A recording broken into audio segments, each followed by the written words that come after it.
ቅንጡ ቤት ያላቸው 10 ሴት ዝነኞች። እንደሚታወቀውና ሳይንስ እንደሚለው ለሰው ልጅ 3 ዋና መሰረታዊ ነገሮች ያስፈልጉታል። ማለትም ልብስ፣ መጠለያና ምግብ። ለዛሬ ሁለቱ ይቆዩንና ስለ መጠለያ እናውራችሁ። ሁላችንም በሚባል ደረጃ ስራችንም፣ ሩጫችንም፣ ልፋታችንም፣ ድካማችንም የራሳችን የሆነ ንብረትና ሀብት ለማግኘት ነው። ከዚህም ውስጥ መኖሪያ ቤት ይጠቀሳል። አይደለም ለመግዛት ዋጋውን ለመስማት በሚከብድበት በአሁኑ ወቅት አርቲስቶቻችንና የሀገራችን ዝነኞች ቅንጡ የሚባሉ ቤቶችን ለመግዛት እሽቅድድም ውስጥ ገብተዋል። በዛሬው ቪዲዮአችን 10 ውድና ቅንጡ መኖሪያ ቤት ያላቸውን የሀገራችንን እንስት አርቲስቶችን ይዘንላችሁ መጥተናል። እነዚህን ቅንጡና ውድ መኖሪያ ቤቶችን እንስቶቹ የገዙበት የተለያዩ ልክ ያልሆኑ መንገዶች አሉ ቢባልም በተቃራኒው ደግሞ በላባቸው ግረው የተንደላቀቀ ቤት የገዙ እንስት አርቲስቶችንም ተመልክተናል። ተጨማሪ ወቅታዊና ትኩስ የመዝናኛ ዓለም መረጃዎችን አዲስ በከፈት ነው የቴሌግራም ቻናል ማግኘት ይችላሉ። የቻናሉን ሊንክ በዲስክሪፕሽን ቦክስ እና የመጀመሪያ ኮሜንት ላይ ያስቀመጥን ሲሆን በተጨማሪም ቴሌግራም ላይ በመሄድ ቪዲዮ ላይ በምትመለከቱት መልኩ የኔቲዩብ 999 ብላችሁ ሰርች በማድረግ የምታገኙ ይሆናል። እስከ ቪዲዮ መጨረሻ በመቆየት ማን በዝርዝሩ እንደተካተተ እንድትመለከቱ እንጋብዛችኋለን። ቪዲዮ ለብዙ ሰው እንዲደርስ ላይክ እና ሼር እንዲሁም ቻናሉን ሰብስክራይብ አድርጉ እያልን በቀጥታ ወደ ቪዲዮ እናልፋለን። 10 መሰረት መብራቴ። ቁጥብ፣ ጨዋ፣ እንደ አብዛኞቹ የሀገራችን እንስት አርቲስቶች ለማህበራዊ ሚዲያ የተጋለጠ ኑሮ የማትወድና ልታይ የማትወድ ስለራሷ ማውራት የማትፈልግ ይልቁንስ ስራዎቿ አፍ አውጥተው የሚናገሩላት ባህሏን የምትወድ በሃይማኖቷ የማትደራደር በስነ ምግባሯ ምዝጉን የሆነች አርቲስት መሰረት መብራቴ በመዲናችን አዲስ አበባ ውድና ቅንጡ ቤት ላቧን ጠብ አድርጋ በልፋቷ ልትሰራም ችላለች። ይህም ቤት በ2006 ዓ.ም በጊዜው የግንባታ እቃዎች ርካሽ በነበሩበት ወቅት እንኳን 40 ሚሊዮን እንደሚያወጣ አንዳንድ መረጃዎች ይጠቁማሉ።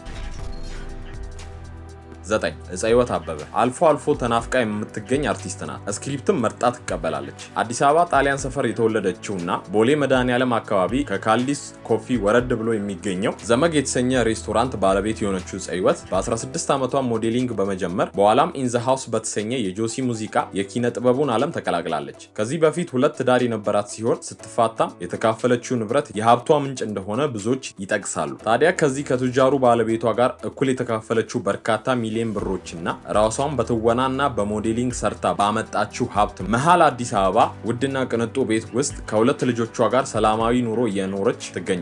ውድና የተሽሞነሞነ ኑሮ ያላት እፀይወት በምትለቀው ቪዲዮዎችም ትታወቃለች። 8 መቅደስ ጸጋዬ። በተለይም ሞጋቾች በተሰኘ በኢቢኤስ ቲቪ ይተላለፍ በነበረው የቴሌቪዥን ድራማ የምትታወቀው መቅደስ በተለያዩ የሥራ ዘርፎች ተሰማርታ በርካታ ገንዘቦችን ወደ ካዝናዋ ታስገባለች። እጅግ የተንደላቀቀ ኑሮ የምትኖረውና በአንድ ወቅት ለሰርጓ ከ2 ሚሊዮን ብር በላይ ወጪ አድርጋ የነበረችው መቅደስ በምትለብሳቸው ውድ ገንዘብ የሚያወጡ ልብሶቿም ትታወቃለች። በዚህም በርካታ ገንዘቦችን ታገኛለች። እንደ ሌሎቹ የሀገራችን ዝነኞች ሁሉ እጅግ ውድና ቅንጡ መኖሪያ ቤት ያላት ሲሆን እኛም ይቺን አርቲስት በዝርዝራችን 8ኛ ላይ ልናስቀምጣት ችለናል። 7 አምለሰት ሙጬ። ሞዴል፣ ተዋናይትና ፊልም ሰሪ የሆነችው አምለሰት ከሰራቻቸው ስራዎች በላይ የተወዳጁና የሀገር ወዳዱ ድምፃዊ ቴዲ አፍሮ ሚስት በመሆኗ ትልቅ ዝናን አግኝታለች። ባላት ቁጥብ ባህሪም በብዙዎች ትወደዳለች። እንዲሁም በተለያዩ ቢዝነሶች ላይ በመሰማራት በአመት ወደ 40 ሚሊዮን የሚጠጋ ገንዘብ ገቢ እንደምታገኝ አንዳንድ ያልተረጋገጡ ምንጮች ይጠቅሳሉ። ባሌ እያለ ምን አስጨነቀኝ፣ ባሌ እያለ ምን አንከራተተኝ ብለው በባሎቻቸው ገንዘብ ሳይመኩ በራሳቸው ገቢ ከሚተዳደሩ ጥቂት የሀገራችን ዝነኞችን መሃል አንዷ ናት። በዚህም ምግባሯ ልትመሰገን ይገባል። ከባለቤቷ ጋርም በመሆን እጅግ ውድና ቅንጡ ቤት ውስጥ የሚኖሩ ሲሆን ካላችሁ ሀብት መጠን አንጻር ይህ ላያስገርም ይችላል። 6 ሰላም ተስፋዬ። በዘመናዊ የኢትዮጵያ ፊልም የተለየ ሚና አላት። በርካቶች ይወዷታል፣ እንደ አርያም ይቆጥሯታል። ጦላይ ወታደሮች ካምፕ ተወልዳ በኋላም እድገቷን ሁመራ ያደረገችው ሰላም በፈረንጆቹ 2020 5 ሚሊዮን ብር ገቢን ካስገባች በኋላ የምታገኘው ገንዘብ በየጊዜው እያደገ በመምጣቱ አሁን ላይ ከቀዳሚዎቹ ባለሀብት አርቲስቶች ተርታ ልትቀመጥ በቅታለች። ሰላም ለበርካታ ድርጅቶች የብራንድ አምባሳደር የሆነች አርቲስት ስትሆን ከጉድ ቤቢ ዳይፐር እስከ ወጋገን ባንክ እንዲሁም ከኢንፊኒክስ ሞባይል ጋር የነበራትን ስምምነት በመተው በእጥፍ ለሚከፍላት ZTE ሞባይል ብራንድ አምባሳደር በመሆን አሁን ላይ በአመት በርካታ ሚሊዮን ብሮችን ወደ ካዝናዋ ታስገባለች። በቅርቡም ከኪራይ ቤት በመውጣት በርካታ ሚሊዮን ብሮች የወጡበት ሀብታሞችና ዝነኞች በሚኖሩበት መንደር ቤት መግዛቷን ለቅርብ ወዳጇ ዳይሬክተር ፍጹም ስትናገር ተደምጣለች። ለወላጅ እናቷም የተንደላቀቀ መኖሪያ ቤት በመግዛት ሰርፕራይዝ እንዳደረገቻት የተመለከትነው ጉዳይ ነው።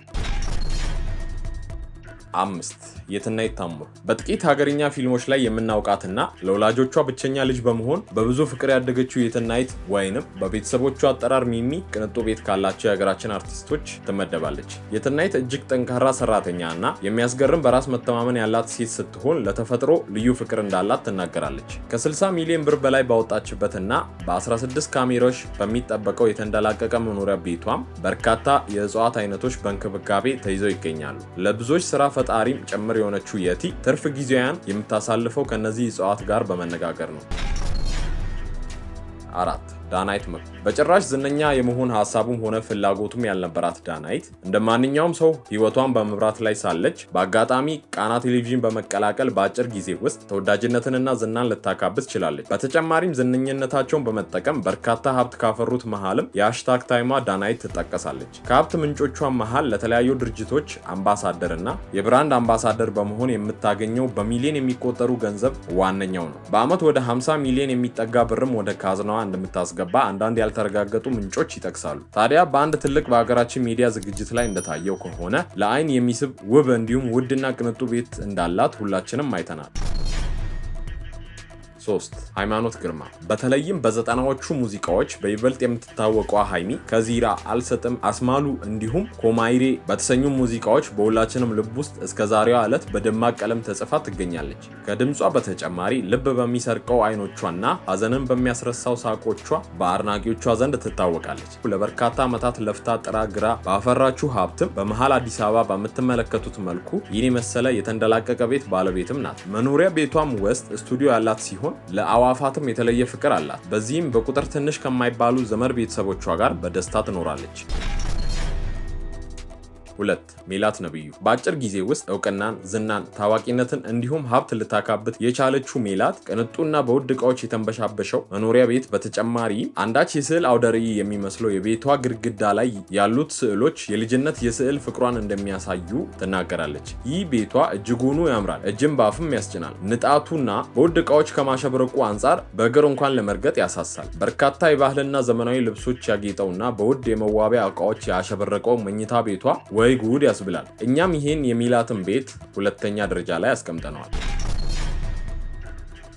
1 ሃናን ታሪቅ እጅግ የናጠጠ ሀብት ካላቸው የሀገራችን አርቲስቶች ተርታ የምትመደበው ሃናን ለተለያዩ ድርጅቶች የብራንድ አምባሳደር በመሆን ሚሊዮኖችን ወደ ካዝኗ ብታስገባም የሀብት ምንጯ ግን ይሄ ብቻ አይደለም። የሃናን የገቢ ምንጭ ንግድ ነው። በቅርቡ በአዲስ አበባ ከተማ መገናኛ አካባቢ ትልቅ G+3 የመኖሪያ ቤት የገዛች ሲሆን የቤቱ ዋጋም እስከ 100 ሚሊዮን ብር ድረስ ይገመታል። ይሄን ቤቷን ያየ አንዳች ዱባይ ውስጥ ያለ ሞል አሊያም ብራሰልስ ውስጥ ያለ ቅንጡ እና ውድ ቤት እንጂ እዚሁ ሀገራችን ያለ አይመስልም። ከመገናኛው ቤት በተጨማሪ ጎሮ አካባቢ ሌላ G+2 ቤት ያላት ሲሆን እጅግ የተቀናጣ ኑሮ ከሚኖሩ ሀብታም ሰዎች መካከል አንዷ ናት። ውድ ቤተሰቦቻችን ለዛሬ ያዝነው ቪዲዮ እዚህ ጋር ያበቃል። በዝርዝሩ መካተት ያለበት አልተካተተም የምትሉት እና በዝርዝሩ የማትስማሙበት ካለ ሐሳባችሁን ኮሜንት ላይ አጋሩን። በቀጣይ በተሻለ ቪዲዮዎች ወደ እናንተ መድረሳችንን እንቀጥላለን። ቻናሉን ሰብስክራይብ በማድረግ ቤተሰቡን በቀጣይ እስክንገናኝ በሰላም ቆዩ።